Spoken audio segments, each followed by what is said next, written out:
Hello everyone, Satorn here giving another quick Vicky 3 video. This is going to be about governance principles. We're going to go through each one and kind of see, is there one that's OP over the rest? Let's get into it. There are two governance principles that I tend to go for is monarchy and theocracy. They're very similar. You get the 200 authority, which I think is really good because you get 2 degrees, which is amazing. And authority is very hard to get as you start passing other laws probably that are better. So the authority here is huge. The political strength for here, the religious group for theocracy or your landowners can be worked out, but it is a little bit harder. So, I could see why some people might not like these. Legitimacy, though, is pretty easy to get the plus 20. So making sure that your head of state, is included in the government is not that big of a deal.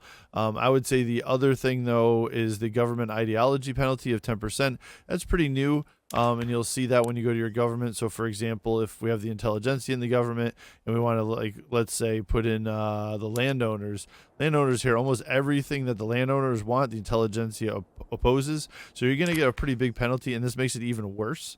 So the difference between their ideologies and the landowners, so you can't really have these guys together, which, again, I don't feel is a huge deal. You just have to kind of play around it. But these are why I tend to go for these. So the penalty isn't so big, but I think the reward's pretty nice.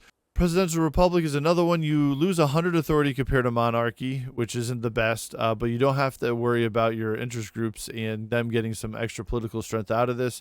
You do get a bigger penalty in government ideology, so it's 20% now, and the legitimacy are from votes rather than from just the head of state and government. It's not bad, but I wouldn't say it's great. I think you can put down in the comments below, but I think it's an okay choice, but nothing amazing.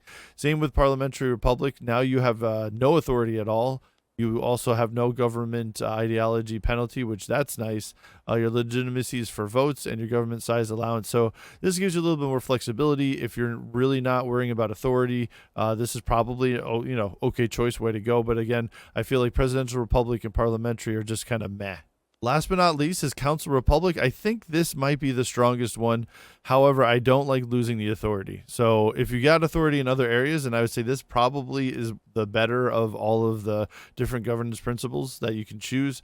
Your government size allowance is +1. You get the minus 10% government ideology penalty. And then your farmers and your machinists get more political strength for voting, which I think is totally fine.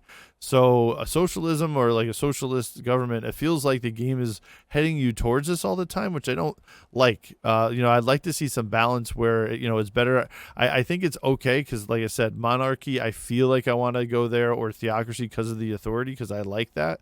So it does give some options, but as we go through the videos and you'll see as we break down some more of the laws, I think there's always like just the best choice, and I think that needs to change in the game.